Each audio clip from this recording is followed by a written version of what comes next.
pemohon, saya verifikasi, saya lakukan pemberkasan, langsung saya ajukan ke LPJK Jawa Barat ya, Provinsi Jawa Barat. Dan itu prosesnya fisik, jadi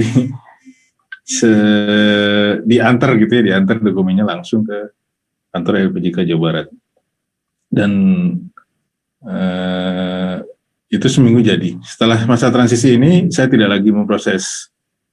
Semua saya upload secara online ke Siki ya, ke Siki, dan sudah lepas gitu ya. Situ prosesnya sudah di LPJK tingkat nasional, tidak bisa kita pantau. Jadi masa transisi ini terus terang memang agak menyulitkan kita dalam bergerak.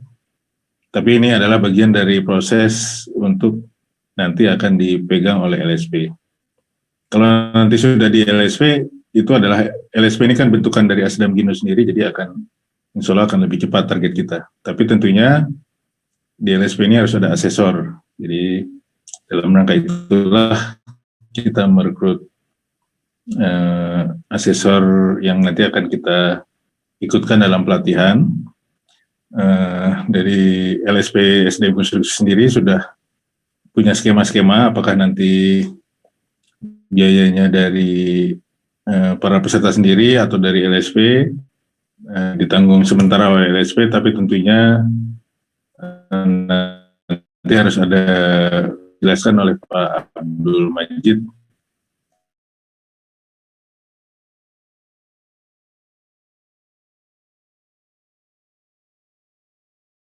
Wibowo, selamat bergabung. Kalau boleh saya ingin berkenalan satu persatu nih Pak, supaya kita nanti kita kalau sudah jadi asesor kan kita akan banyak berinteraksi ya. Sekarang sudah tidak lagi melihat lokasi, tapi karena online semua. Mungkin saya undang dulu yang menyalakan kamera ini, Pak Bistor Simarmata, boleh perkenalan Pak, dari domisili di mana, kegiatan sehari-hari apa Pak?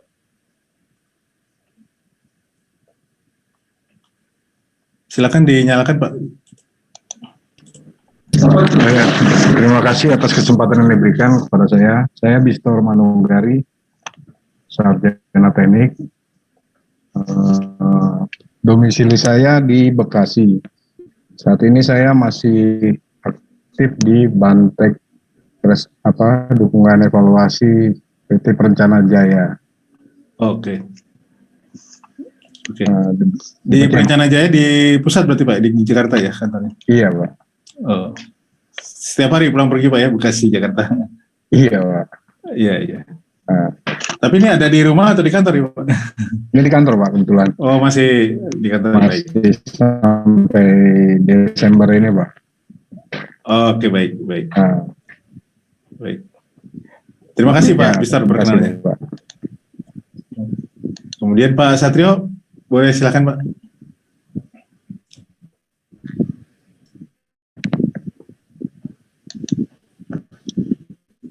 Baik, warahmatullahi wabarakatuh.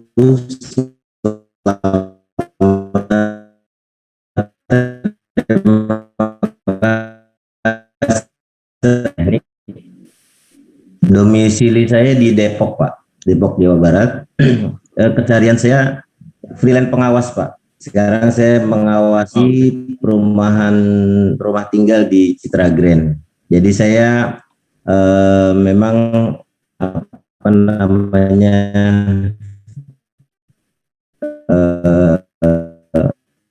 mengawasi proyek perumahan.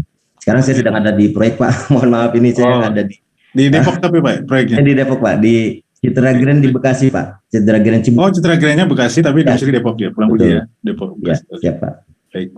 Terima kasih Pak Satrio perkenalnya. Terima kasih Pak Agung. Kemudian tadi yang Assalamualaikum warahmatullahi wabarakatuh. Selamat sore, Bapak Ibu semua. Perkenalkan saya Henry. Sehari-hari saya domisili di Padang. Sehari-hari bertugas sebagai pejabat pengadaan dan pokja pemilihan di Politeknik Negeri Padang dan juga sebagai advisor pengadaan barang jasa pemerintah yang ditugasi dari LKPP. Demikian saja Pak. Baik. Ini kelihatannya ada yang luar Jawa ada dua nih, Pak Henry ya, di Padang dan Ibu Yanti. Silakan Bu Yanti. Perkenalkan, nama saya Yanti. Saya berdomisili di Balikpapan, Kalimantan Timur. Saya lulusan sarjana teknik sipil dan saat ini sih saya di kontraktor Pak untuk bangunan Pak. Oh, di kontraktor ya. Oke. Iya. Kemarin siapa Bu dari asosiasi? Kemarin saya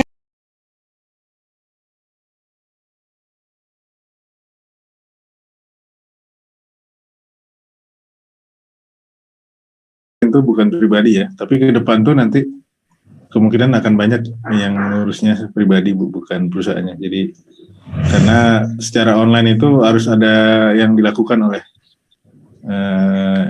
si pemohonnya sendiri gitu, nggak bisa diwakilkan. Baik, terima kasih. terima kasih. Selanjutnya Pak Roy, silakan Pak Roy.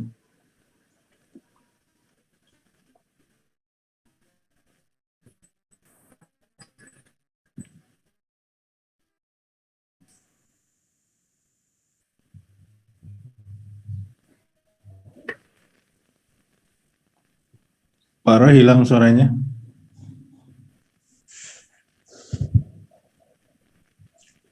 Pak Roy hilang suaranya. Baik, kita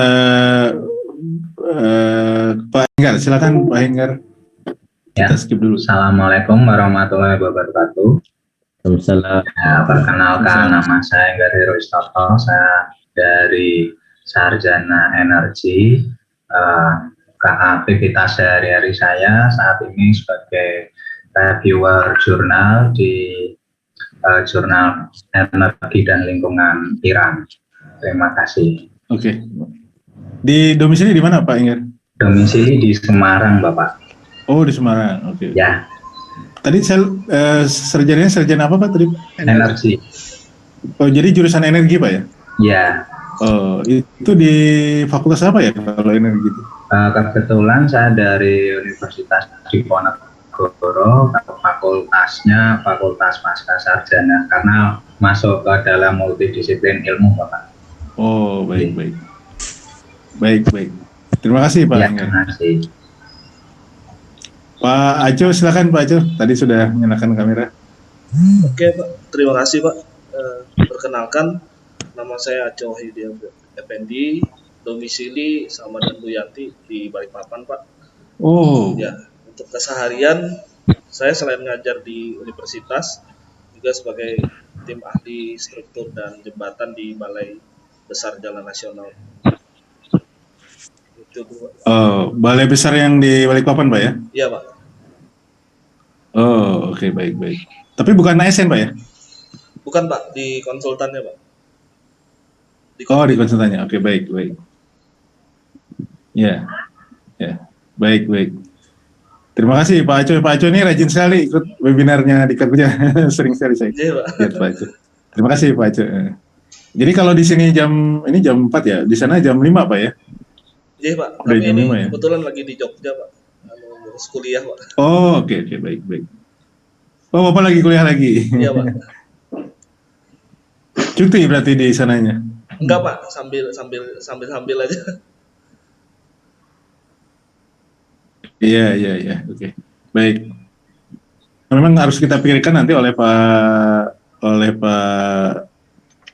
Abdul Majid itu saat ini belum ada yang online Pak, jadi harus datang sendiri ke Jakarta ya. Diselenggarakan rencananya kita di Jakarta. Jadi teman-teman yang ada di harus kita pikirkan bagaimana nanti solusinya ya untuk bisa hadir di Jakarta ya. Baik, kemudian tadi Pak Roy yang tadi hilang udah muncul lagi, silakan. Baik, terima kasih untuk waktunya. Selamat sore, perkenalkan nama saya Roy Aji Dharma, sarjana teknik. Sekarang sedang berdomisili di Lampung dan sekarang sedang bekerja di salah satu konsultan di Kota Bandar Lampung. Oke, teknik sipil Pak ya? Iya, teknik sipil Pak. Oke. Baik. Dulu asosiasinya apa Pak? Waktu ngurus SK apa? Pertakindo Pak. Pertakindo. Oh, itu kan konsultan ya. Itu kalau Pertakindo itu kan ini apa namanya? Oh, itu asosiasi profesi ya, Pertakindo ya? Oke. Iya. Oke. Dari kantor juga sih Pak. Oh, biasanya gitu ya, ngurusin kantornya, bukan memilih sendiri. Iya. Baik, yang terakhir Pak Wahyu. Silakan Pak Wahyu Mustaqim. Ya Pak, terima kasih atas waktu yang telah diberikan. Perkenalkan, nama saya Wahyu Mustaqim. Saya berdomisili di Kota Pekanbaru. Sekarang lagi kuliah S2 Teknik Sipil di Universitas Islam Riau. Kegiatan bekerja di sebuah perusahaan kontraktor. Baik. Jadi dulu SK-nya dari asosiasi apa? Astekindo Pak. Oh, Astekindo ya. Astekindo cukup banyak di Riau. Di Riau dan Kepri itu Astekindo cukup terkenal ya. Iya Pak.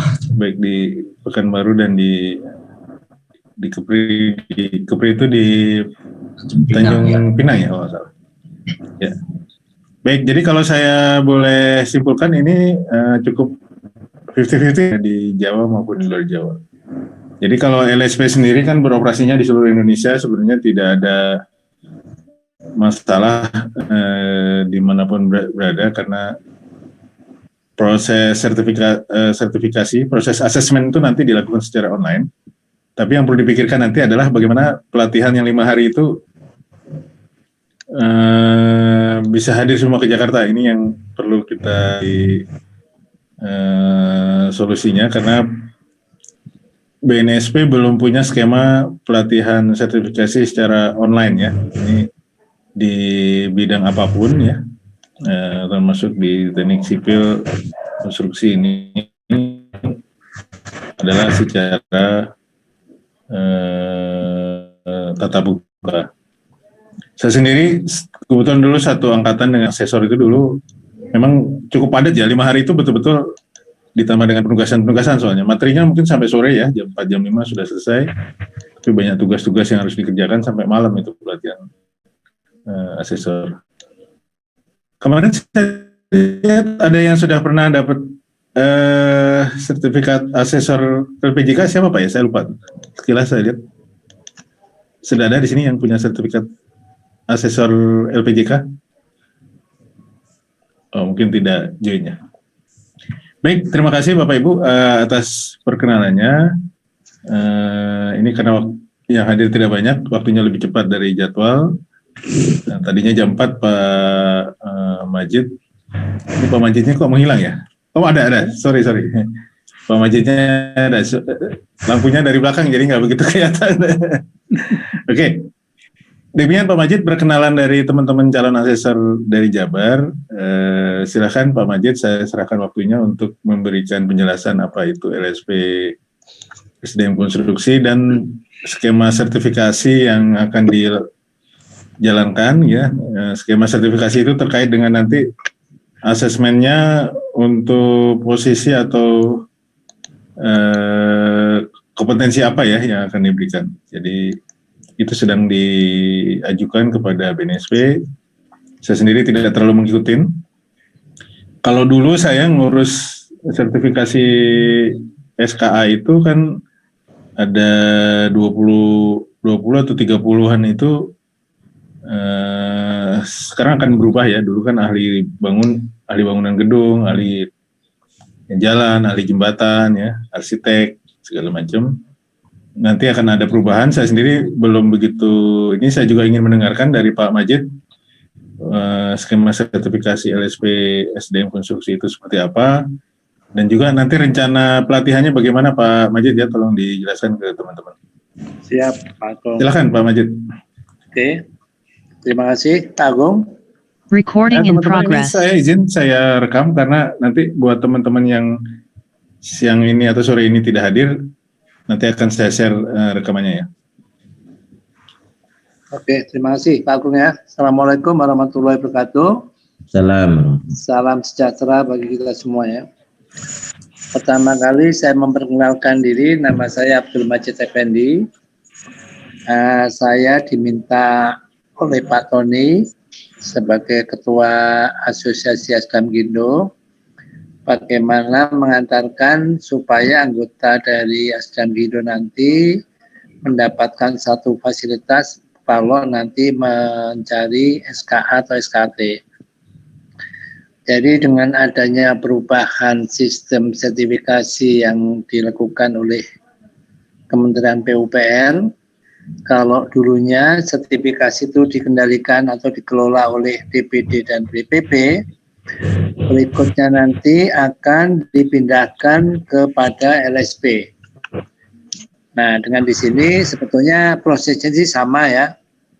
Prosesnya sama, hanya di sini difokuskan kepada LSP. Kalau kemarin kan asosiasi melakukan semua, sekarang tetap aja sebenarnya yang melakukan asosiasi, tapi asosiasi menggunakan tangannya namanya LSP. Jadi LSP SDMK ini dibuat oleh Asosiasi Asdamgindo yang nanti utamanya akan diarahkan untuk melayani anggota Asdamgindo. Tapi tidak menutup kemungkinan bahwa kita akan melayani siapapun yang mencari sertifikasi yang sesuai dengan skema yang kita kembangkan. Jadi skema itu kalau secara keseluruhan dari Kementerian PUPR itu terdapat 8 kelas. Dari 8 kelas nanti ada subkelas lagi. Jadi kelasnya itu ada kelas arsitek, ada kelas sipil, ada kelas lingkungan, terus ada lagi kelas mechanical dan sebagainya.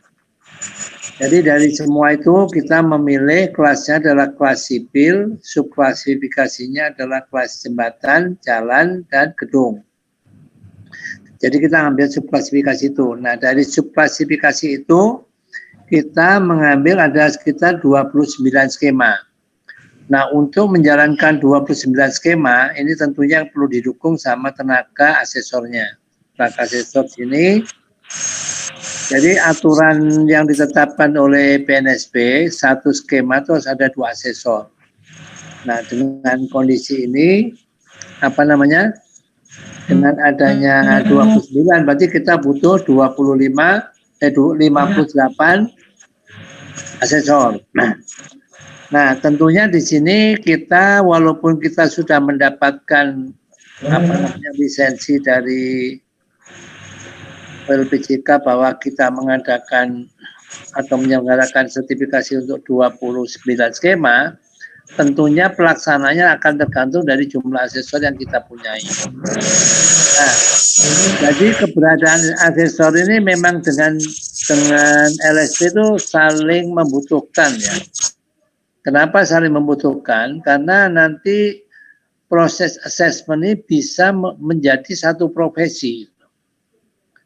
Nah, kalau melihat dari aturan main yang sekarang ini, jadi proses assessment ini mengenai biayanya sudah ada aturan yang sudah ditentukan resmi dari Kementerian PUPR. Itu nilai rupiah yang diterima oleh asesor itu cukup tinggi gitu. Jadi setiap assessment itu nilainya cukup tinggi. Tapi penilaian tinggi apa rendahnya itu relatif ya, tapi artinya sebetulnya kegiatan assessment itu bisa dijadikan sebagai profesi sampingan. Nah kalau nanti misalkan seperti dikatakan Mas Agung tadi bahwa nanti proses assessmentnya nanti bisa dilakukan secara online, itu benar-benar akan menjadi satu profesi sampingan yang bisa dikerjakan kapanpun, dimanapun, tidak tergantung tempat dan waktu. Tentunya di sini tergantung dari kesepakatan antara yang diuji sama yang menguji. Nah, di sini kami dari LSP itu mencoba menawarkan kepada teman-teman, kalau nanti misalkan teman-teman ada satu minat untuk menjadi asesor yang dijadikan sebagai profesi sampingan, ini benar-benar profesi ya. Jadi bukan artinya asesor itu menjadi satu bagian dari LSP, tapi asesor itu sudah mempunyai profesi sampingan yang diakomodir oleh LSP. Karena nanti asesor itu tidak mesti harus tidak mesti harus selama sehari-hari di LSP, bisa mengerjakan profesi lain yang sekarang ditangani. Kalau misalkan nanti ada kegiatan assessment, tentunya di sini ada satu agreement antara LSP dengan assessment, apakah nanti asesor punya waktu apa tidak. Kalau nanti bisa punya waktu dilaksanakan, kalau tidak mungkin dilaksanakan oleh asesor lain. Jadi profesi dari asesor ini adalah profesi sampingan, bukan profesi utama. Tapi kalau nanti menjadi profesi utama pun juga akan masalah gitu. Nah tentunya dari sini kami sebagai pengelola LSP akan mencoba mengakomodir supaya profesi asesor ini benar-benar bisa menguntungkan bagi pihak-pihak yang berkaitan. Nah tentunya pihak-pihak satu adalah orang yang mencari sertifikat, yang kedua adalah LSP-nya, yang ketiga adalah asosiasinya, yang keempat adalah asesornya sendiri. Jadi tentunya kita bikin satu sistem bahwa ini menguntungkan semua pihak. Jadi asesor nanti benar-benar bisa menjadi profesi sampingan. Yang tentunya kalau nanti misalkan kita semakin kompeten, tentunya akan menjadi semakin jadi andalan. Kira-kira itu sementara yang bisa saya sampaikan. Ada yang mau ditanya dari Bapak Ibu semua? Silakan teman-teman kalau ada yang mau ditanyakan. Jadi saya belum menangkap lebih lanjut, saya kasih pengantar dulu. Kepada Pak Majid, silakan kalau ada yang ingin bertanya boleh dinyalakan mic-nya.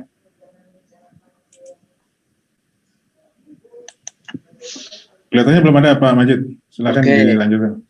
Jadi nanti statusnya begini Bapak Ibu ya, jadi memang asesor ini nanti memang kalau misalkan nanti langsung ada 58, tentunya kami langsung melaksanakan kegiatan untuk 29 skema. Tapi kalau misalkan belum sampai 58, tentunya kami akan beroperasinya sepanjang jumlah asesor yang tersedia. Jadi sementara ini kami sudah punya beberapa asesor yang sudah pasti ya, itu kira-kira sekitar ada 26 ya. 26 asesor, dan dari 26 itu 26 asesor itu 18 sudah kita daftarkan ke LPJK. Nah yang 8 itu karena munculnya baru jadi belum kami daftarkan, dan kami sementara ini selalu koordinasi dengan berbagai DPD. Kemarin itu ada tambahan dari Maluku Utara juga ada, dari Jawa Timur juga ada tambahan. Nah ini kita akan selalu kembangkan terus-menerus karena nanti jumlah skema yang akan kita kembangkan kita akan melakukan sebanyak mungkin sehingga nanti akan memudahkan anggota Asdamkindo apabila mencari sertifikasi. Karena secara total skema yang ada di lingkungan sipil itu ada kira-kira sekitar 200 skema. Dan dari berbagai asosiasi yang sudah ada ini ada yang sudah mencari sebanyak 104 skema. Nah tentunya kalau orang itu datang ke LSP yang mempunyai skema banyak kan akan bisa mengakomodir lebih banyak lagi kan. Nah kita akan melangkah ke sana. Nah kira begitu. Ada yang mau ditanyakan Bapak Ibu? Ini ada Pak Hari Purnomo dari DPP ya Pak? Ya, bagian sertifikasi ya, okay. Pak. Baik, selamat bergabung Pak Hari. Ini kita lagi baru mulai ini penjelasan dari Pak Majid. Jadi pada dasarnya malam Pak, sore Pak. Mohon maaf. Dari sebelah. Okay. Pada dasarnya LSP SDM Konstruksi ini membutuhkan 58 asesor. Saat ini baru 26. Jadi kalau memang masih dibutuhkan sekitar kurangnya masih berapa? 30 lagi ya kelihatannya. 30-an rencana. 30-an. Kalau memang dibutuhkan Pak Majid, nanti saya di Jawa Barat masih bisa membuka lagi gitu ya, masih bisa membuka lagi. Tapi tentunya yang paling menjadi persoalan kan sekarang ini kawan-kawan banyak yang dari luar Jawa nih Pak Majid. Bagaimana? Apakah mereka betul-betul harus datang ke Jakarta? Atau bagaimana Pak Majid? Dan yang di Jakarta, yang di Bekasi dan di Depok pun itu kelihatannya harus menginap itu Pak Majid ya selama 5 hari itu karena sebetulnya nggak menginap itu sebetulnya kan pilihan ya. Jadi seorang asesor untuk bisa menjadi asesor itu ada 2 persyaratan. Satu, mempunyai SKA yang sesuai dengan skema yang akan diuji. Lalu yang kedua, mempunyai sertifikat PNSP yang menunjukkan bahwa dia punya kompetensi untuk melakukan uji. Nah, untuk mendapatkan sertifikat PNSP di sini itu membutuhkan satu pelatihan kira-kira sekitar 5 hari. Kalau melihat pengalaman yang lalu itu memang mungkin dirasakan berat. Tapi tentunya di sini karena saya sudah berpengalaman dan saya sudah merasakan sendiri bagaimana mengaplikasikan mengenai metodologi uji. Tentunya nanti asesor yang akan dilatih, saya tidak ingin asesor nanti yang dilatih mengalami kesulitan seperti waktu saya dulu ikut pelatihan. Saya akan backup dengan maksimal mungkin sehingga tidak akan menjadi masalah kalau nanti misalkan mengikuti pelatihan. Jadi memang berita yang beredar kalau pelatihan di PNSP itu berat. Ada yang nggak lulus, tapi insya Allah itu nggak akan terjadi selama kalau nanti peserta pelatihan itu nanti melakukannya dengan serius dan menyediakan waktu dan mengikuti peraturan dengan baik. Nah, untuk asesor ini nanti Bapak Ibu ya, bahwa sebetulnya profesi asesor ini nanti itu adalah profesi yang benar-benar bisa mendatangkan atau bisa dikatakan sebagai profesi ya. Nah, tentunya ini nanti adalah profesi yang sebetulnya itu tadi, kalau kita mendapat sertifikat asesor, kita akan mendapatkan manfaat. Nah, kalau misalnya peraturan Kementerian PUPR ya, yang misalkan yang sekarang berlaku, misalkan kita punya SKA level 8. Kalau level 8 berarti kita kan bisa mengakses level 8 sama level 7 kan. Nah, sekali uji itu kira-kira kita bisa dapatnya sekitar 300-400 ribu loh. Dan padahal itu hanya dilakukan paling sekitar 3-4 jam. Nah, mungkin waktunya pun juga fleksibel. Nah, tentunya dengan kondisi seperti ini, yaitu tadi mungkin perlu jadi bahan pertimbangan. Kalau nanti misalnya profesi asesor itu menjadi profesi yang kira-kira menguntungkan kehidupan kita, nggak ada salahnya kita memperjuangkan. Kita memperjuangkan, menyediakan waktu, menyediakan tenaga, mungkin menyediakan dana. Karena apa? Itu nanti pasti ada baliknya gitu loh. Nah, tentunya di sini mungkin nanti akan menjadi satu dialog ya, bagaimana antara LSP sama teman calon asesor itu bisa menjadi satu titik temu gitu loh. Kami misalkan butuh 58. Kalau ada, alhamdulillah kita jalankan. Tapi kalau tidak ada, ya mungkin kami juga tidak bisa memaksakan kehendak. Kenapa? Asesor itu adalah merupakan profesi yang benar-benar si asesor ini memang ingin menjadi asesor. Kalau kan tidak mungkin kita memaksa orang jadi asesor kan. Jadi seorang asesor memang berniat jadi asesor. Nah, tentunya berniat jadi asesor itu harus 2 syarat itu dipenuhi. Satu adalah dia punya SKA. SKA itu sesuai dengan bidang yang nanti akan diuji. Lalu yang kedua punya sertifikat BNSP. Nah, misalkan kita punya 29 skema ya. Skema kita salah satunya misalkan di tukang bangunan gedung. Bangunan gedung tuh levelnya kira-kira level 3. Kalau misalkan kita punya SKA muda, kita masih bisa nguji. Tapi tentunya di sini SKA-nya adalah SKA bidang sipil. Jadi semua skema yang kita ajukan nanti adalah bidang sipil. Nah, tentunya asesor kita pertama kali persyaratannya harus punya SKA sipil dulu gitu loh. Nah, jadi kita sebelumnya juga punya banyak asesor, tapi oleh karena dulu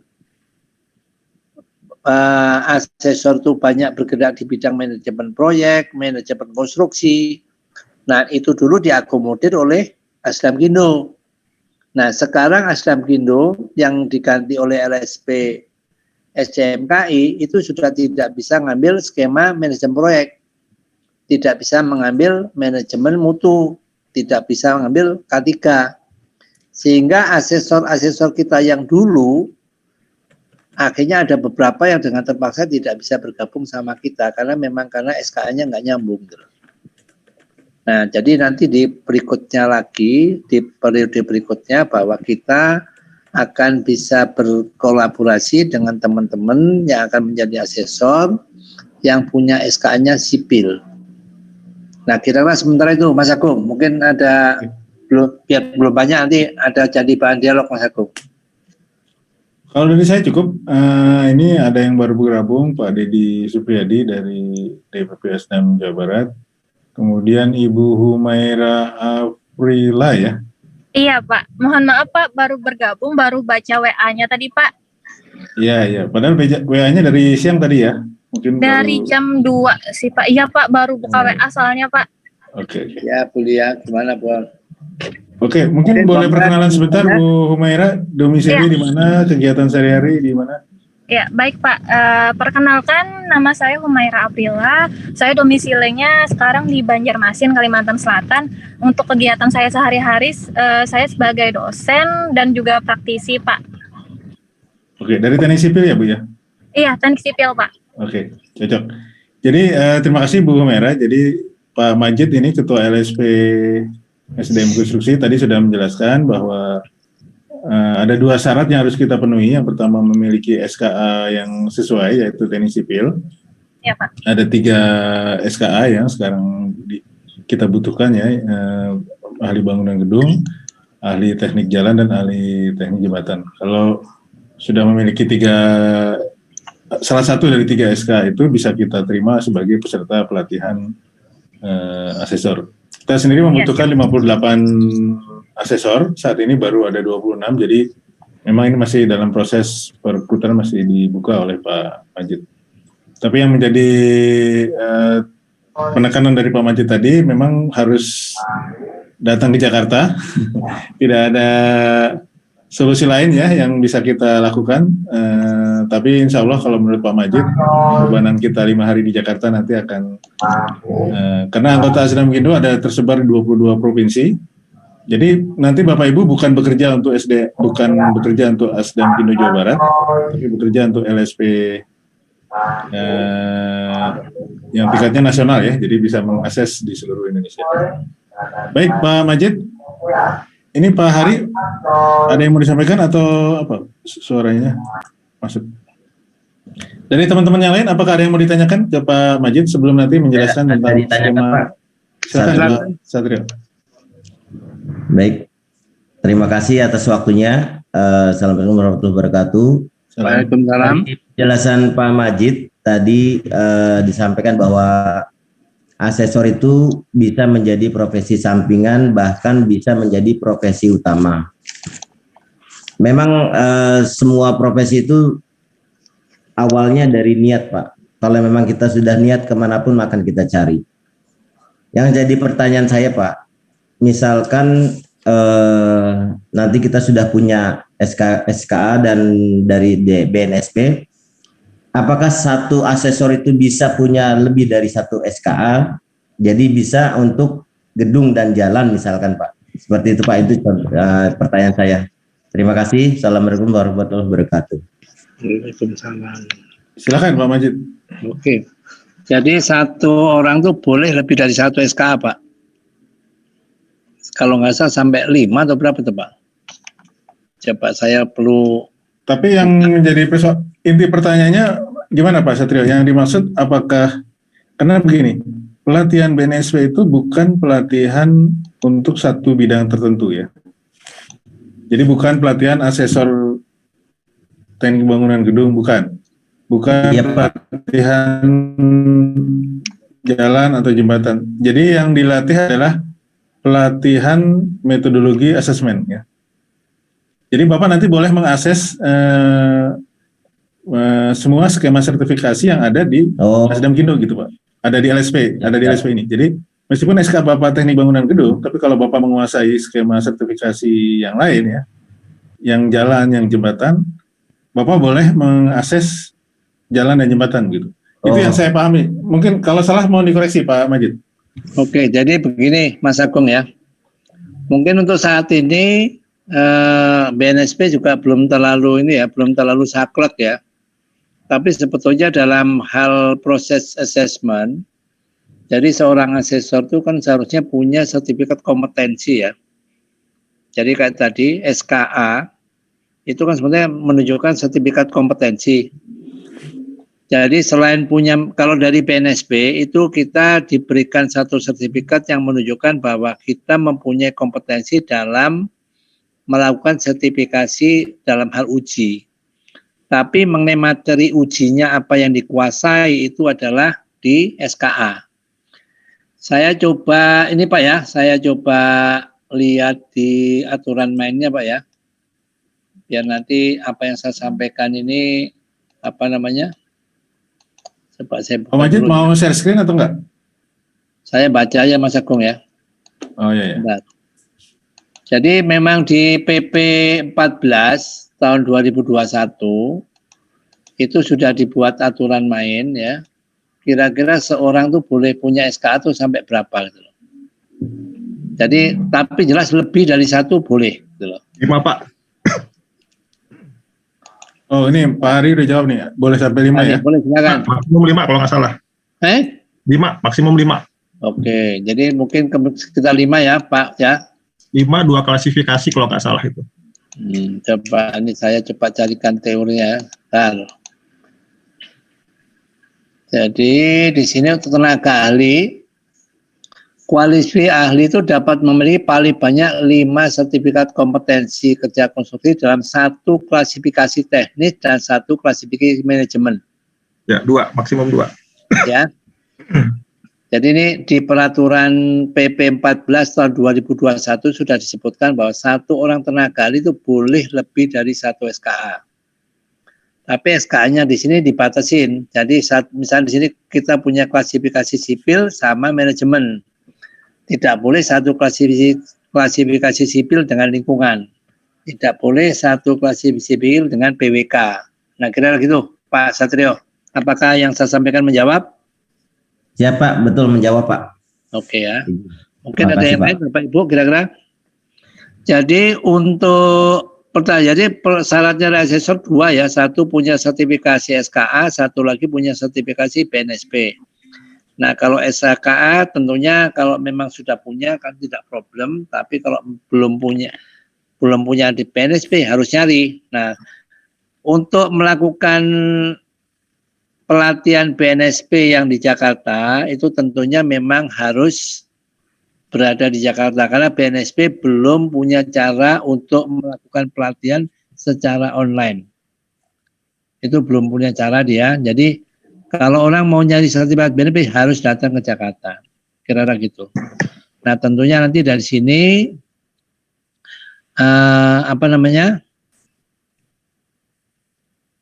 sebetulnya sertifikat itu seperti tadi yang saya sampaikan ya Pak Satrio ya, ini sertifikat asesor itu sebetulnya buat kepentingan diri sendiri kita karena Pak ini bisa jadi profesi yang mendatangkan satu income tambahan. Nah tentunya karena ini nanti ada prospeknya, tentunya di sini pasti ada kalau misalnya kita melakukan pengorbanan juga nggak ada salahnya karena yang kita korbankan tuh ada prospeknya gitu loh. Dalam kerjanya nanti Bapak Ibu ya, jadi pelaku dari proses sertifikasi ini pemain utamanya adalah asesor. Nah saya sebagai pengelola LSP, saya di sini hanya mencoba mengadministrasikan, menyambungkan asesor dengan asesi yang datang dari berbagai penjuru. Nah tentunya di sini salah satu yang saya siapkan nanti adalah saya akan mencoba membuat sistem bagaimana nih bisa dilakukan online. Sehingga nanti misalnya ada ibu yang di Banjarmasin, ada yang di Balikpapan, atau di Padang, itu bisa melakukan assessment terhadap asesi dimanapun. Nah tentunya di sini itu tugas dari kami sebagai pengelola LSP, saya bagaimana menyediakan fasilitas ini supaya proses assessment ini bisa dilakukan dengan baik. Mungkin itu yang bisa saya sampaikan. Nah, kalau tentunya nanti misalkan ya, karena tentunya untuk untuk mendapatkan sertifikat PNSP kan harus datang ke Jakarta. Nah, kalau ke Jakarta pasti kan kalau misalnya yang dari dalam dari Bandung, dari Bekasi kan gampang. Pelatihan itu nanti ya kalau misalkan harus nginep nggak apa-apa, kalau nggak nginep juga nggak apa-apa, selama pada saat nanti diperlukan jamnya hadir. Tapi dari pengalaman kita itu biasanya kita tuh pelatihan sampai jam 8 malam. Nah, makanya seperti disampaikan oleh Pak Agung tadi, kenapa harus nginep, karena memang pulangnya malam. Kalau nanti pulangnya malam, misalkan rumahnya yang cukup jauh dari Jakarta, mungkin waktunya habis di jalan. Nah, terus mengenai tentunya di sini kalau kita melakukan pelatihan di PNSP kan pasti kita mendatangkan tenaga pelatih ya. Tenaga pelatih itu nanti yang ngajar tuh dari masternya PNSP. Dia mengajarkan selama minggu itu selama 40 jam CPL istilahnya ya. Nah, tentunya kita harus membayar honornya. Nah, dengan honor itu tentunya dari kita yang sebagai peserta pelatihan itu pasti kita akan menyediakan dana yang harus kita bayarkan bagaimana supaya pelatihan itu akan terwujud. Nah, kalau nanti misalkan ya Bapak Ibu mungkin perlu kolaborasi dengan Asdamkindo mengenai bagaimana supaya nanti Bapak-Bapak calon asesor ini kalau misalkan ada satu problem di masalah dana, nanti saya sebagai pengelola LSP menjembatani untuk menyambungkan dengan ketua asosiasi kita Pak Tony. Nah, apakah nanti kira-kira dari Pak Tony nanti bisa memberikan satu fasilitasi terhadap Bapak Ibu, nanti tergantung dari bagaimana negosiasi antara Bapak Ibu dengan ketua asosiasi. Kira-kira begitu sementara. Kalau ada pertanyaan lebih lanjut. Ya, silakan. Jadi saya ingin menegaskan Pak Majid bahwa saya kira teman-teman di sini sudah tahu bahwa pelaksanaan ini adalah di Jakarta, karena dalam rekrutmen itu saya sudah jelaskan di Google Form itu adalah kita pelatihan 5 hari di Jakarta, dan itu ketika kawan-kawan di sini mengisi form itu sudah membaca itu pasti ya, sudah tahu bahwa pelatihannya 5 hari di Jakarta. Tentu yang sekarang menjadi pertanyaan dari kita semua adalah bagaimana skema biaya pelatihannya, kan itu yang paling menjadi harus kita pecahkan kan gitu ya. Jadi tadi sudah disampaikan oleh Pak Majid, saya juga sudah mendapat komitmen dari Ketua DPP Asdamkindo bahwa dimungkinkan jika Bapak Ibu yang belum bisa membayar biaya pelatihan saat ini gitu ya, sebelum pelatihan dimungkinkan untuk ditalangi oleh Ketua DPP Asdamkindo Pak Hartoni. Tapi tentu itu adalah semacam ini ya, kalau dulu kita ada istilah beasiswa tapi ada ikatan dinas, nah semacam itu ya, itu sekedar ini aja, analogi aja, tapi lebih kurang kira-kira nanti biaya pelatihannya ditalangi, tapi Bapak Ibu selama bekerja nanti tentu harus ada semacam pengembalian lah begitu kira-kira kepada yang meminjamkan uang untuk biaya pelatihan, kira-kira begitu. Nah, ini perlu disepakati nanti skemanya seperti apa. Yang jelas kalau Bapak Ibu ditalangi biayanya oleh Asdamkindo, dengan sendirinya Asdamkindo akan memberikan pekerjaan lah dalam tanda kutip, artinya proses asesmennya itu pasti Bapak Ibu akan dikasih gitu ya, supaya talangan itu juga nanti bisa kembali kepada pemberi dananya. Kira-kira begitu yang saya tangkap Pak Majid dari Pak Hartoni. Yang berikutnya adalah biaya transportasi. Nah, ini saya belum, terus terang sampai saat ini saya belum mendapat jawaban dari Pak Hartoni, karena yang ditalangi itu adalah biaya pelatihan. Jadi silakan teman-teman mencari cara bagaimana bisa datang ke Jakarta gitu ya. Mudah-mudahan ada kelonggaran untuk bisa melakukan kalau yang di Jawa saya kira tidak akan terlalu berat, tapi yang dari luar Jawa ya harus ditanggung sendirilah, kira-kira begitu yang saya tangkap dari Pak Hartoni. Begitu Pak Majid. Siap. Mungkin ada dari penjelasan Pak Agung, ada yang mau diperjelas lagi sama teman-teman kira-kira? Silakan, apabila ada yang mau ditanyakan teman-teman nih.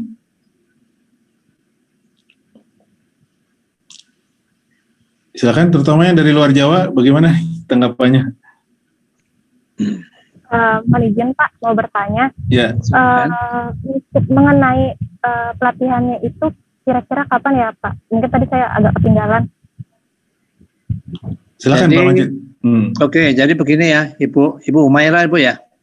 Ya. Jadi kalau pelatihan di situ, itu pelaksana pelatihannya kan dari BNSP, Ibu. Nah, jadi tentunya nanti dari sini ada satu kendala atau satu variabel yang kita tidak bisa pastikan adalah kita mengajukan dulu ke BNSP mengenai, jadi tentunya di sini pertama kali kan kita pasti mengumpulkan calon yang ikut pelatihan. Nah, dari calon ikut pelatihan itu nanti kita ajukan kepada BNSP. Nah, tentunya kita nunggu jadwal dari BNSP. Sementara ini informasi yang kita terima dari BNSP itu kira-kira kita lakukan antara pertengahan Januari sampai awal Februari. Tanggal pastinya kita masih nunggu kabar dari BNSP. Kira-kira begitu, Bu Amira? Ya, baik Pak. Terima kasih Pak. Sama mohon izin mau nanya lagi. Tadi terkait kan untuk biaya transportasi sudah jelas. Insya Allah saya akan untuk transportasi saya sendiri. Untuk yang pelatihan sudah.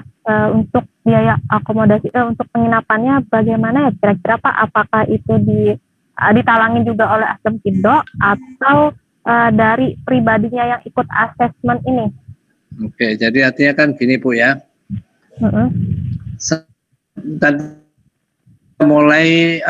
Kita mulai data dulu. Kira-kira teman-teman yang potensi untuk ikut pelatihan berapa orang.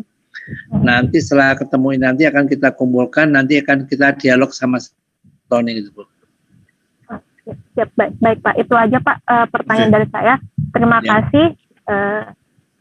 Ya, biaya akomodasi tergantung juga nanti di mana kita melaksanakan ya. Dulu waktu saya pelatihan asesor di Pusdiklatnya Kementerian Perindustrian tentu tidak terlalu mahal ya Pak Majid. Karena kita kalau waktu kita itu Pak Agung, kita kan disponsori sama Kementerian Perindustrian, semua gratis. Iya. Nah, jadi, kalau nanti kemungkinan sih katanya mau di hotel ya kata Pak Hartoni, tentu biayanya nanti akan tentunya nanti di sini kita atur-atur Pak Mas Agung. Ya. Setelah kita kumpulkan orangnya ada berapa orang, tentunya perlu kita atur-atur kan. Bagaimana nanti yang supaya semuanya happy Pak Agung. Ya, jadi ini ada pertanyaan dari Pak Bistor di kolom chat.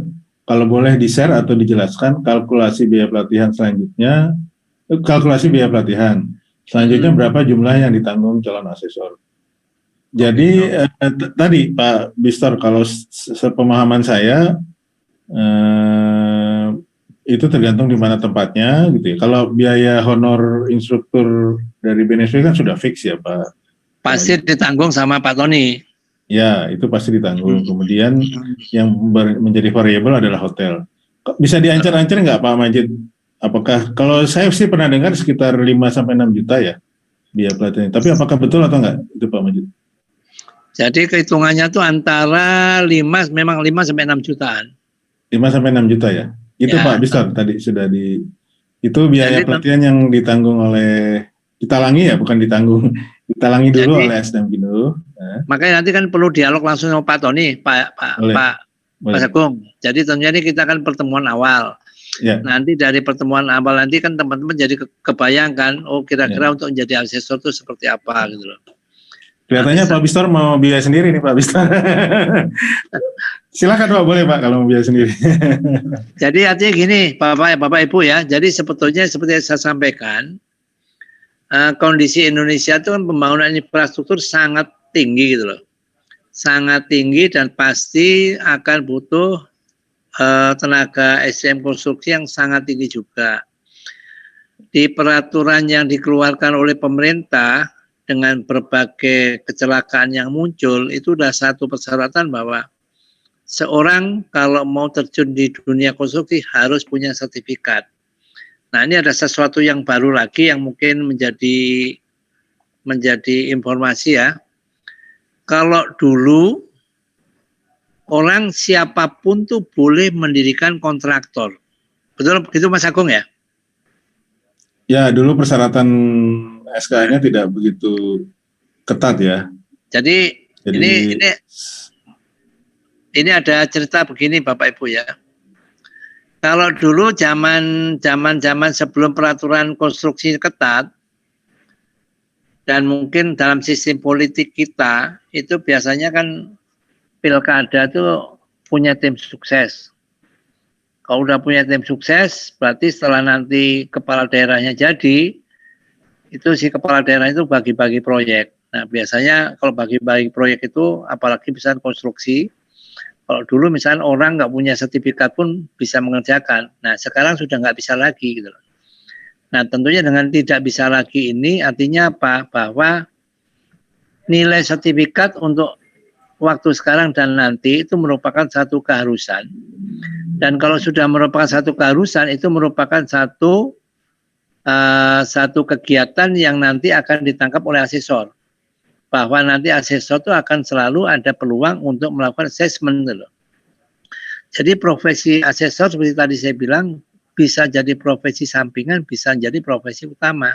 Karena memang ini sangat diperlukan untuk perkembangan pembangunan konstruksi di masa depan. Dan tentunya di sini dengan perkembangan teknologi yang semakin maju akan mempermudah semakin kita melakukan assessment. Dan tentunya di sini karena proyek konstruksi ini ada berbagai di seluruh Indonesia, kalau misalkan seorang tuh harus mencari sertifikat, harus bercapek-capek ke tempat uji, itu kan repot juga gitu loh.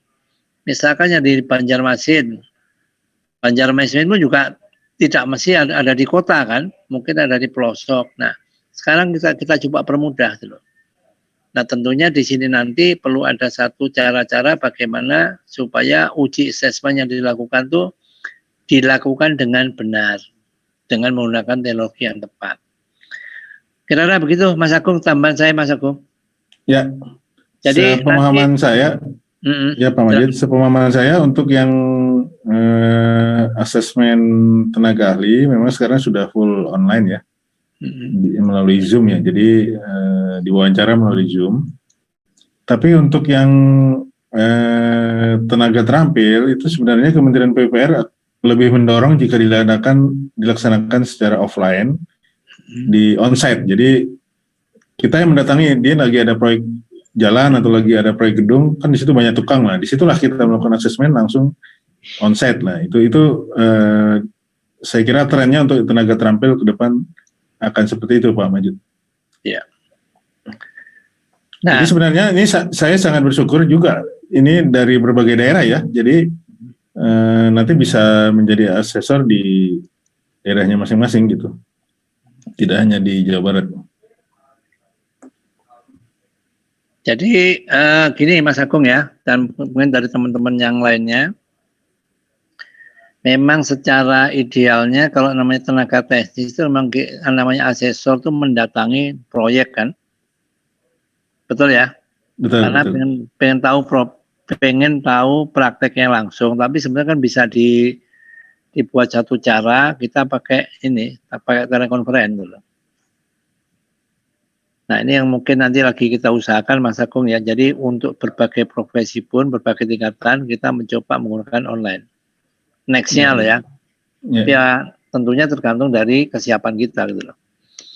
Jadi tentunya di sini sebagai pengelola LSP ini saya akan mencoba mencari cara bagaimana supaya proses assessment ini dapat dilakukan dengan mudah dan akan menjadi ladang atau bagi teman-teman asesor.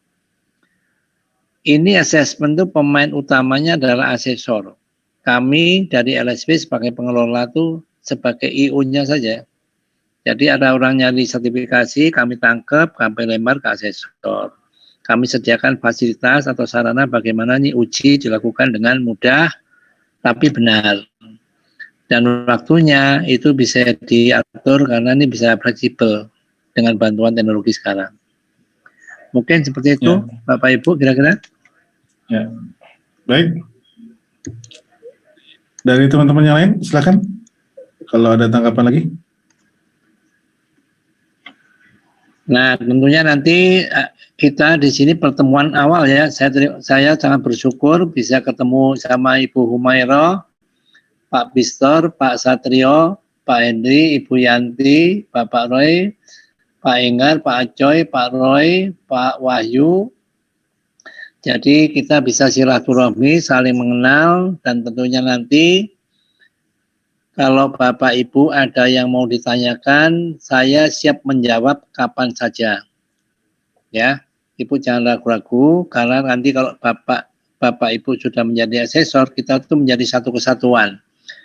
Fungsi saya di sini adalah melayani Bapak Ibu, bagaimana Bapak Ibu nanti bekerja dengan mudah kalau sudah menjadi asesor kita. Jadi kami sebagai pengelola dari LSP adalah fungsi kami adalah melayani, ya. Jadi melayani bagaimana supaya nanti Bapak Ibu mendapatkan sesuatu yang terbaik. Itu adalah tugas kami. Gitu. Itu kira-kira bisa disampaikan? Ya. Gimana Pak? Ini saya belum mendengar yang lain nih. Tadi belum. Pak Wahyu, mungkin ada yang mau ditanyakan atau disampaikan? Ya, izin bertanya dikit Pak. Silakan. Mengenai sertifikat tadi itu ada masa berlakunya Pak? Atau kalau seandainya habis masa berlaku, apa kami harus mengikuti pelatihan ulang? Oke, jadi sebetulnya yang dinamakan sertifikat itu kan seperti dokumen-dokumen yang lainnya Pak ya, kecuali KTP ya. Kalau KTP kan berlaku seumur hidup. Tapi kalau dokumen yang di luar KTP itu pasti ada umurnya Pak, karena sertifikat itu untuk menunjukkan kemampuan. Kemampuan orang itu dari waktu ke waktu kan pasti tidak akan stabil Pak ya, tidak akan satu stagnan. Jadi secara periodik pasti akan diperbarui. SKA nanti juga diperbarui, sertifikat BNSP juga akan diperbarui. Karena di sini BNSP sebagai lembaga pengendali dari kompetensi, dia bertanggung jawab untuk menjamin bahwa orang yang punya sertifikat BNSP itu masih konsisten mempunyai kompetensi seperti yang tertera di sertifikat itu. Kayak misalnya SIM punya waktu 5 tahun kan Pak, SNK per tahun, jadi semua memang pasti ada umurnya. Tapi itu tujuannya bukan maksudnya tuh kita ngelihat dari segi pembayarannya Pak ya, sertifikat setiap sekian tahun harus memperbarui dan bayar. Tujuannya bukan ke sana. Tapi tujuannya adalah untuk menguji ulang apakah orang itu masih mempunyai kompetensi yang sesuai dengan pada waktu dia punya sertifikat itu. Jadi tujuannya ke sana Pak, bukan karena bayarnya. Bisa dipahami Pak? Cukup Pak, terima kasih Pak. Oke. Itu setahu saya ada semacam apa ya, nanti 3 tahun sekali ya Pak Majid ya? Betul. Jadi tujuannya itu untuk menguji ulang apakah si orang itu masih, kalau di metodologi masih ngerti nggak form APL 01. Nah kalau misalnya punya sertifikat nggak pernah dipakai kan lama-lama lupa kan. Nah kira-kira ke sana tujuannya. Oke. Ini Pak Majid ada pertanyaan di kolom chat dari Pak Enggar. Yang pertama, Assalamualaikum, saya sangat tertarik untuk menjadi asesor sebagai profesi utama, tapi saya saat ini memiliki 3 kendala, antara lain saya belum memiliki SKA dan belum memiliki sertifikasi BNSP. Jadi memang semua di sini saya kira belum punya sertifikasi BNSP Pak. Justru kita semua ini akan mengikuti pelatihan BNSP untuk mendapat sertifikat. Tapi yang pertama memang harus punya SKA Pak ya. Jadi harus punya SKA. Jadi SKA yang sekarang dibuka untuk LSP ini adalah 3 ya, SKA bangunan, gedung, SKA jalan dan jembatan. Jadi sekarang belum ada skema untuk energi Pak Enggar ya. Jadi seperti kita umumkan dalam form rekrutmen itu, kita teknik sipil nih Pak Enggar. Jadi terus terang saya belum punya solusinya untuk yang jurusan di luar teknik sipil nih. Bukan tidak mungkin ke depannya memang akan diperluas, tapi saat ini belum ada Pak Enggar. Begitu Pak Majid ya? Mungkin bisa di... Jadi begini aturan dari PU Pak. Jadi aturan dari Kementerian PUPR bahwa setiap tenaga konstruksi itu harus menjadi anggota asosiasi. Nah, asosiasi itu harus asosiasi yang didirikan terus harus diakreditasi oleh Kementerian PUPR. Nah, sampai sekarang ini asosiasi yang diakreditasi oleh Kementerian PUPR ada 25. Setiap asosiasi hanya boleh membuat LSP dalam satu kelas. Jadi kalau misalkan kita ngambil sipil ya sudah, nggak boleh yang lain. Kalau misalkan kita mau ngambil nanti kelas mekanikal, kita bikin asosiasi lagi, Mas Agus. Jadi untuk Asdamkindo sementara ini hanya masuk ke kelas sipil, tidak bisa masuk ke yang lain. Meskipun nanti kita bertambah jumlah asesornya tidak bisa nambah ya Pak Maji?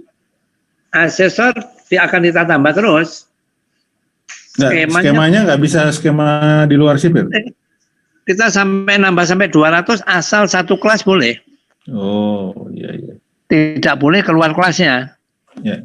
Gitu. Jadi satu-satunya cara Pak Enggar, memang kita semua yang mau ikut pelatihan ini harus punya SKA sipil, belum ada solusi lain ya. Betul. Ya. Oke, jadi saya perkenalkan. Bisa menjawab Pak Enggar ya. Mudah-mudahan bisa menjawab ini, karena memang kita rekrutmennya adalah rekrutmen teknik sipil. Saya di sini ada datang Pak Hari. Pak Hari nanti adalah bagian dari LSP mengenai sertifikasi. Mungkin Pak Hari bisa memperkenalkan diri, Pak Hari. Silakan. Halo, Pak Hari.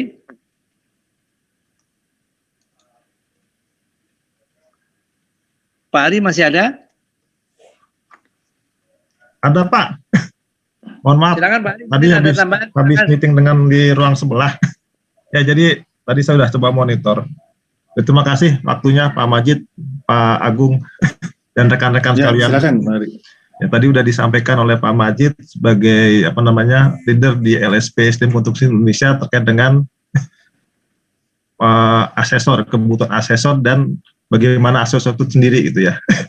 Jadi memang tadi ada Pak Enggar ya. Jadi memang kita di LSP SDM Konstruksi Indonesia itu adalah sebagai asosiasi yang sudah terakreditasi di PUPR dan ada amanah dari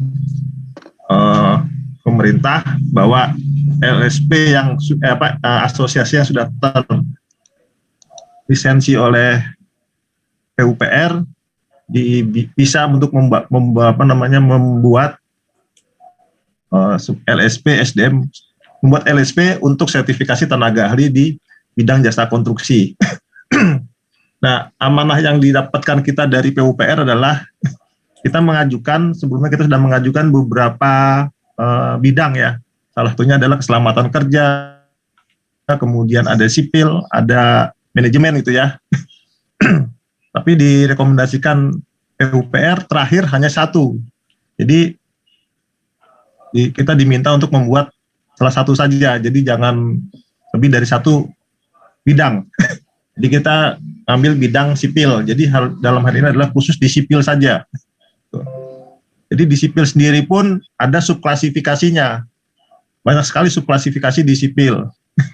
Ada peralatan, kemudian ada jalan, ada bangunan lepas pantai, ada jembatan, ada bangunan gedung, kemudian ada irigasi, ada hidrologi juga banyak sekali di situ. Sehingga kalau nggak salah itu hampir 100 lebih terkait juga dengan subklasifikasi yang akan disertifikasi. Nah, dari hal tersebut sehingga dibutuhkan adalah asesor.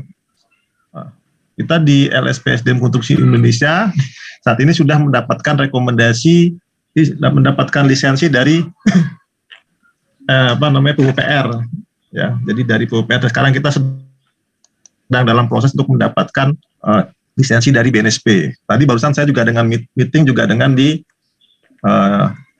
PUPR juga terkait dengan percepatan lisensi operasional LSP di bawah bidang konstruksi PUPR.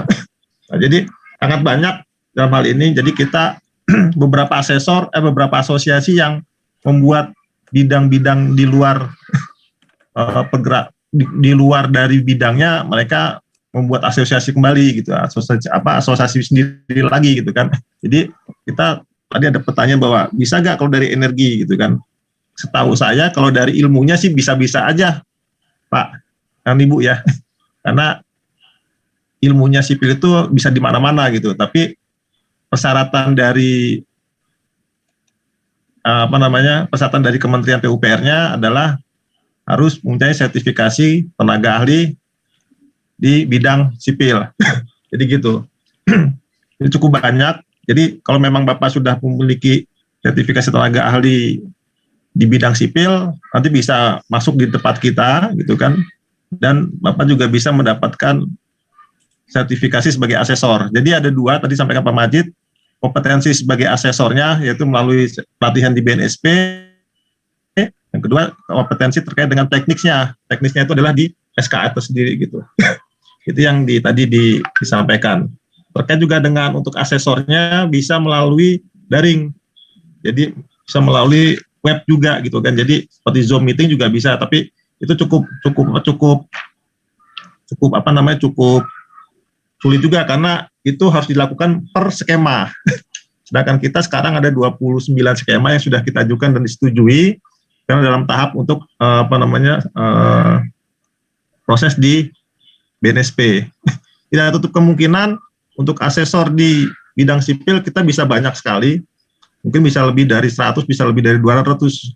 Karena kita akan selalu berkembang dari tidak hanya 29 skema, tetapi bisa kita harapkan seluruh dari skema bisa kita akomodir di situ. Sehingga kita bisa menampung untuk para tenaga kerja konstruksi yang ingin memperoleh sertifikasi dan pada asesor sebanyak-banyaknya kita akan tampung seperti itu. Itu yang mungkin bisa dikatakan Pak Agung. Terima kasih penjelasannya. Jadi saya kira cukup jelas penjelasan dari Pak Ari. Tinggal bagaimana kita nanti tadi sudah dijelaskan tentang biaya pelatihannya akan ditalangi, kemudian yang dari luar biaya transport ditanggung sendiri oleh para peserta, dan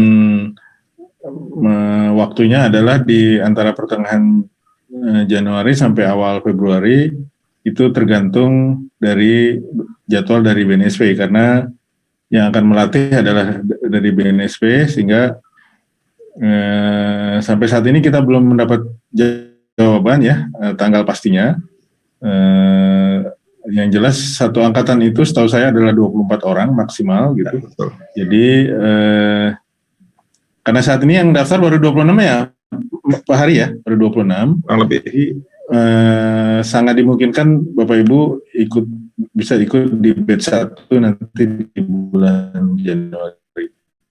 Daftarnya lebih dari 24 ya berarti yang dua nggak bisa ikut ya. Jadi 26 ini yang bisa ikut hanya 24.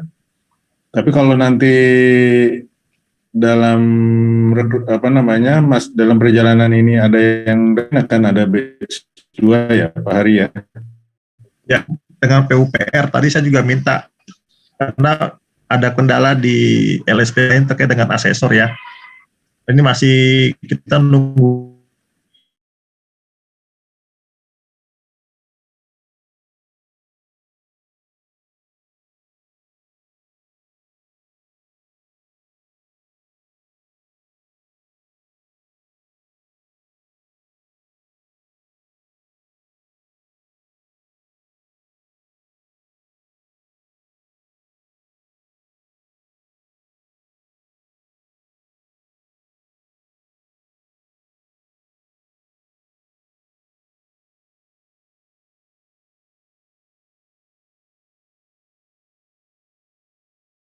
Recording in progress. Ada di Jakarta, jadi teman-teman yang mendaftar ini dengan sendirinya sudah memahami ya bahwa pelatihan itu 5 hari di Jakarta.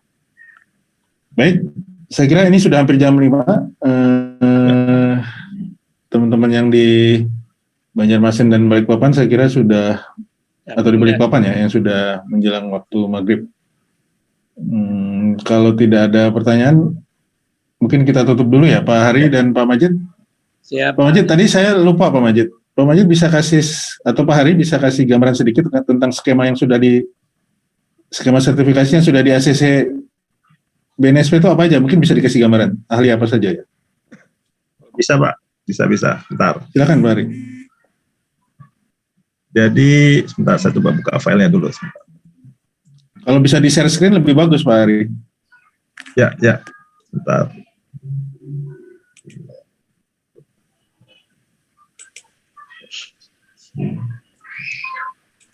Sebentar Pak.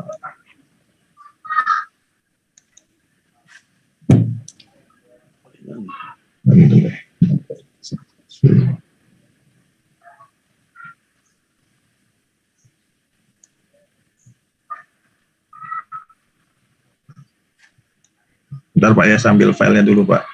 Ya.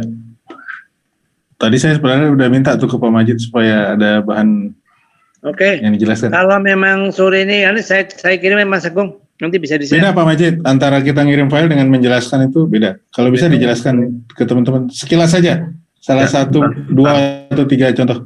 Oke, jadi skema ya. Hanya secara lisan, saya jelaskan Pak Mas Agung ya. Jadi skema itu terkelompok menjadi 3 kategori. Kategorinya adalah jalan, jembatan, dan bangunan. Nah, jalan, jembatan, dan bangunan. Nah, di dalam gedung itu nanti itu ada klasifikasi dari mulai tenaga ahli sampai tenaga tukang.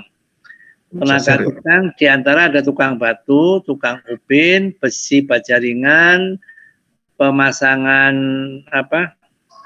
perkerasan jalan, pemeliharaan jembatan. Ya. Bisa Pak. Nah, ini yang saya tunggu-tunggu. Silakan Pak Hari dijelaskan Pak Hari. Ya. Oke Pak Majid. Silakan Pak Hari. Ya, jadi kita ada 29 skema, mungkin kita lihat yang di 30 ini kita hilangkan aja. Kita ada 29 skema, satu adalah skema sertifikasi okupasi ahli muda perencana beton pracetak untuk struktur bangunan gedung. Jadi itu klasifikasinya adalah sipil, ya. Subklasifikasinya adalah gedung. Kemudian di situ adalah kualifikasi ahli muda, jumlah kompetensi yang di dalamnya ada 9 unit kompetensi yang akan kita uji. Kemudian level jenjangnya adalah jenjang 7. Kemudian SKKNI standarnya yang kita acu adalah SKKNI 2013-336. Ini kurang lebih. Kemudian yang kedua, skema sertifikasi okupasi manajemen pengelolaan bangunan gedung, ya, dengan kualifikasi sipil juga, subklasifikasi gedung, klasifikasinya ahli. Kemudian jumlah unit kompetensinya kita uji ada 11, jenjangnya jenjang 7, SKKNI-nya 2015-115. Kurang lebih seperti itu. Kemudian yang berikut, nggak usah detail.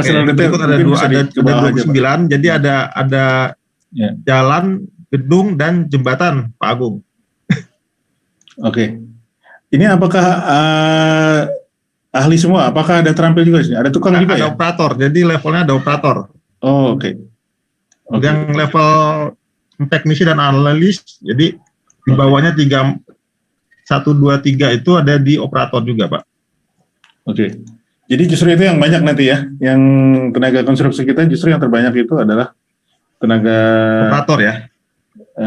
Yang di bawah 6 ya, 6, 5, 4 itu yang paling banyak ya.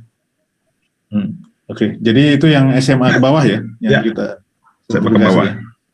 Oke. Yang tadi saya lihat ada 1, 2 yang Madya itu justru lebih sedikit ya, lebih banyak yang ini ya daripada yang Madya ya, daripada dari Madya dan Muda ya. Ya, lebih sedikit, ahli lebih sedikit, Pak. Ahli lebih sedikit, lebih banyak yang tenaga teknis dan operator ya. Ya. Oke. Baik, terima kasih Mas Hari sudah memberikan gambaran ini. Ini apakah sudah ada ini belum ya, apa namanya, yang bisa kita baca-baca ya, bisa dibagikan ke teman-teman nanti ya. Kalau nggak salah, saya dapat dari Mbak Eka waktu itu Pak Majid, apa itu Pak Majid? Kenapa? Saya dapat dari Mbak Eka, itu file apa itu ya waktu itu? Oke, sekarang yang diperlukan apa Mas Agung? Nah, ini kan dalam rangka Pak Majid kan inginnya agar sebelum pelatihan teman-teman sudah memahami skema sertifikasi, sehingga ketika dalam pelatihan nanti sudah tidak bingung lagi tentang skema sertifikasi ini gitu. Jadi gini Mas Agung, jadi sore ini kan kita kan kenalan pertama dulu ya. Ya. Jadi kenalan pertama dulu, nanti dari sini kan teman-teman punya gambaran awal. Nah kalau nanti kira-kira teman-teman sudah mantap, nah nanti sebelum pelatihan tentunya dari sini akan kita siapkan untuk memahami skema itu. Oke. Karena skema itu nanti akan digunakan dalam pelatihan. Oke. Jadi kita akan ada satu sesi lagi untuk sebelum pelatihan ya Pak Majid ya? Betul. Ada pertemuan lagi ya? Oke, baik. Ya. Baik. Mungkin baik, akan paham. lebih detail Mas Agung. Baik. Tolong nanti dirikan satu apa namanya? Kan tentunya tadi misalnya Pak Enggar kan bidang keahliannya kan di energi kan. Energi itu mungkin bayangan saya kalau nggak elektro, mesin atau apa? Bumi ya, kebumian ya. Nah tentunya nanti dari sini kan udah dapat gambaran awal kan bahwa kemungkinan besar untuk masuk ke dunia sipil mungkin Pak Enggar peluangnya kurang menguntungkan loh Mas Agung. Ya, Jadi ya. ada beberapa asesor kita juga seperti itu, misalnya contohnya ada yang asesor dulu tuh elektro tuh masuk ke manajemen konstruksi, tapi karena dulu kita bisa masuk konstruksi akan jadi asesor kita. Sedangkan di berikutnya lagi kita nggak bisa masuk ke sana gitu loh. Ya. Oke. Kira-kira gitu Mas Agung. Jadi setelah ini nanti kita akan coba kita bikin satu pertemuan yang lebih detail lagi. Oke, baik. Ini ada pertanyaan dari Ibu Humaira, mohon izin bertanya, total yang daftar 26 dan maksimal yang dapat ikut pelatihan 24. Yang dua yang tidak dapat mengikuti siapa? Yang dua itu yang tidak punya SKA, Bu. Nanti kita akan prioritaskan yang sudah punya SKA duluan ya. Gitu Bu Humaira. Baik Pak, terima kasih Pak.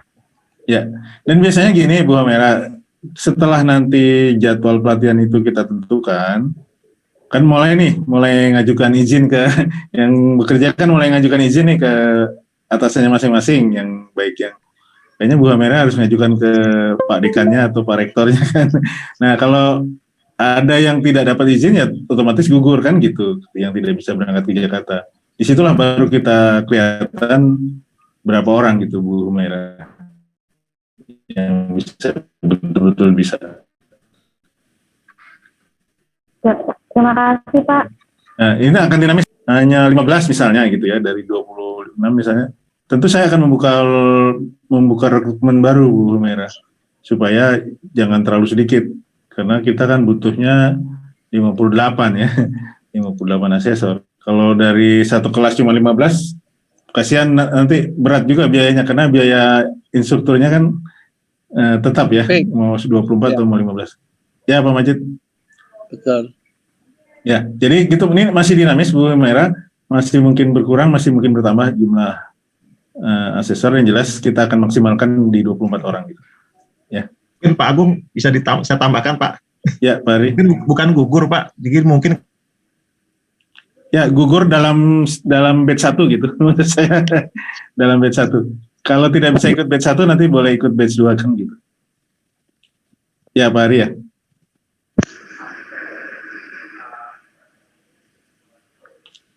Halo, cek Pak Ari. Ya, jadi sangat dinamis, nanti kita tidak akan menggugurkan dalam pengertian tidak lulus seleksi, tapi karena memang ada syarat SKA dari Kementerian PPR harus punya SKA, ya mau nggak mau kita harus ikuti. Dan yang kedua, syarat harus berada di Jakarta selama 5 hari, itu juga harus diikuti.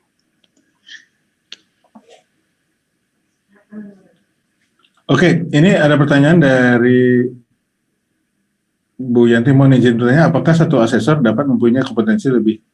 Jadi begini, tadi kan ada bangunan gedung, jalan, dan jembatan. Ini tolong dikoreksi Pak Hari dan Pak Majid ya. Sepemahaman saya akan diprioritaskan yang punya SKA bangunan gedung akan mengakses yang ada di kelompok bangunan gedung. Ya kan? Tapi kalau Ibu punya 3 SKA, punya bangunan gedung, punya jalan, punya jembatan, berarti Ibu akan ada banyak ya. Banyak ya. Akan bisa mengakses 3 subklasifikasi itu gitu. Ya. Kalau Ibu punya 3-tiganya bisa. Tapi untuk biayanya gimana, Pak? Apakah tetap biaya pelatihannya sama? Pelatihannya sekali. Oh, pelatihannya sekali, tapi bisa untuk klasifikasinya lebih dari 1. Betul. Pelatihan besok itu bukan pelatihan bangunan gedung, bukan pelatihan jalan, bukan pelatihan jembatan.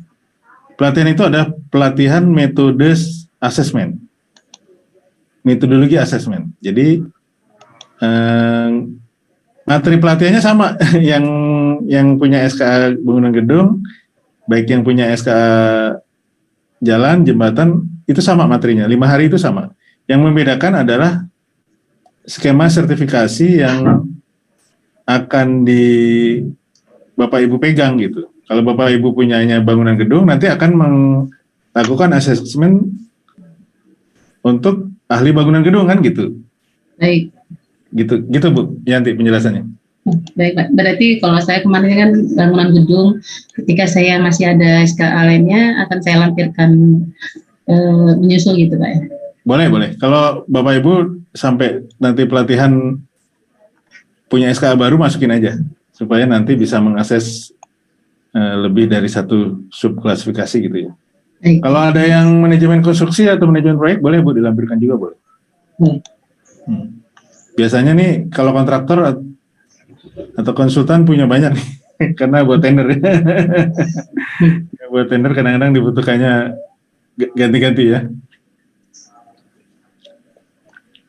Oke, saya kira ini di Bandung sudah jam 5 lebih. Kalau tidak ada lagi, saya tutup dulu. Kita akan ada 1 pertemuan lagi nanti menjelang, kalau jadwal pelatihannya sudah fix Pak Majid ya? Siap. Tapi artinya gini, jadi walaupun jadwal belum fix, yang kira-kira teman-teman sudah serius, nanti akan kita berikan 1 pembekalan Gerbakung. Oh gitu, jadi tidak usah menunggu jadwalnya fix dulu? Ya, nggak apa-apa. Jadi kita kasih pembekalan supaya nanti, karena metode dari pengujian ini kan beda dengan metode yang dulu kan. Nah, tentunya nanti pada saat pelatihan nanti biar teman-teman nggak mengalami kesulitan akan saya berikan pembekalan. Oke. Berapa jam kira-kira Pak Majid butuh waktunya nanti? Tergantung nanti dialognya Pak Agung. Oke, siap. Ya. Tapi kira-kira ini kan udah menjelang akhir tahun, pasti punya kesibukan macam-macam teman-teman. Setelah pas Januari aja. Januari aja ya. Oke, baik. Ya. Baik. Oke, terima kasih Bapak Ibu semua, Pak Majid dan Mas Agung dan Bapak-Bapak semuanya sudah hadir. Mudah-mudahan kita bisa sudah buatkan grup WhatsApp Pak Majid. Nanti Pak Majid saya invite ke grup, boleh bertanya, berdialog dengan teman-teman nanti. Saya siap ditanya kapanpun ya, Mas Agung ya. Mantap Pak, makasih. Ya, oke. Oke, terakhir mohon izin Bapak Ibu dinyalakan dulu kamera untuk foto bersama kita untuk dokumentasi ya. Wanda, ayo boleh dinyalakan dulu biar kita Pak Dedi. Kita dokumentasi dulu. Pak Satria monitor. Oke. Pak Satria sama Bu Hamera malah nggak ada. Oke, silakan 1, 2, 3. Oke. Baik, Bapak Ibu terima kasih. Saya mengucapkan terima kasih lagi dan mohon maaf apabila ada karena acara ini. Sampai ketemu lagi di sesi berikutnya menjelang pelatihan nanti. Selamat sore, salam sehat semua. Assalamualaikum warahmatullahi wabarakatuh. Waalaikumsalam. Waalaikumsalam warahmatullahi wabarakatuh. Recording stopped. Jadi Pak Agung ya? Ya, silakan Pak Majid. Terima kasih. Izin lihat ya Pak.